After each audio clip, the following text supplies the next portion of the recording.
began with the greedy takeover of a beloved franchise. 3 losses, the wisest of them all, were felt: Christopher Tolkien, Shippey and Jackson. 7 months for a laughable opening sequence with the consistency of plankton, and 9 months purportedly for filming, to incompetent showrunners who above all else desired to usurp a beautiful story. But there were plenty who resisted. A last alliance of many fandoms rallied against the minions of Amazon. On the videos of Mount YouTube, laughable promos were ratioed. Victory was near.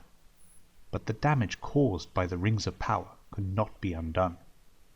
It was in this moment, when all interest had faded, that loyal Tolkienites, sons of those who grown up with such rich, beautiful stories, picked up their father's book.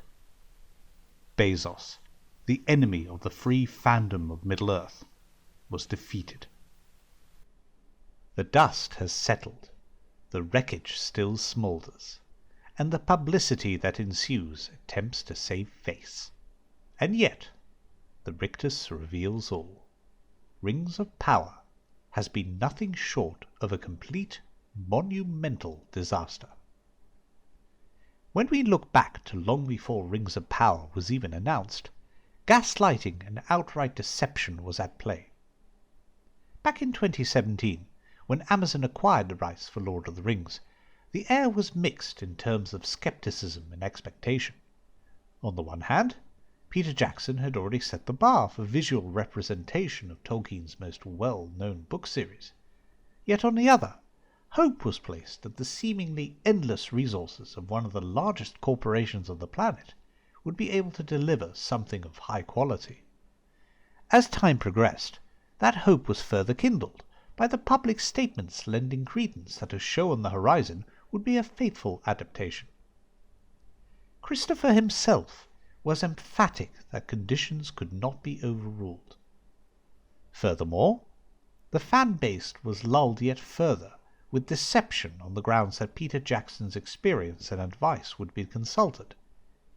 Around 2018 he was approached on the basis that his experience and expertise would be utilized for the upcoming show that Amazon was working on.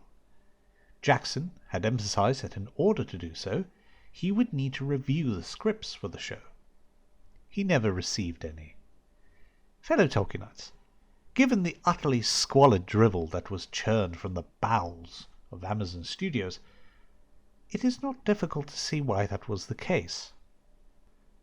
However, it is important to remind ourselves of the deceptive manner in which those involved cynically toyed with the fanbase to allay concerns, as we see with their initial associations with the stalwart figures of Christopher Tolkien, Professor Shippey, and Peter Jackson. And, almost on cue, with the death of Christopher, the gloves were off. As was feared, and clearly always the original intention, franchise defilement was back on the menu, boys. It is no surprise, then, that because the show lacked any merit of its own accord, the tired and pathetic campaign of the first season centered on alienation of the fanbase and victimhood. But Amazon, despite the zeitgeist of the last few years with essentially every other mutilated franchise, had not reckoned the loyalty and devotion of those who love all things Middle-earth. No, Rings of Power proved that not only was it possible to say no to contemptible slop, it was effective to make a stand that such patronizing and arrogant vandalism would be utterly rejected. Despite all this, Amazon seems to have learned nothing. Doubling down, blaming all and sundry but themselves, it seems that they are determined to see their laughable show, already negligible reputation, and a veritable Erebor's worth of wealth go down in flames. Can the show be saved? In my opinion, there is nothing to save. The very foundations were rotten and deficient to begin with. There is nothing to salvage, because effectively the show is a skin suit, a generic, forgettable non-entity with a Lord of the Rings label slapped on. The show has been frequently described as fan fiction. I would venture that this is incorrect.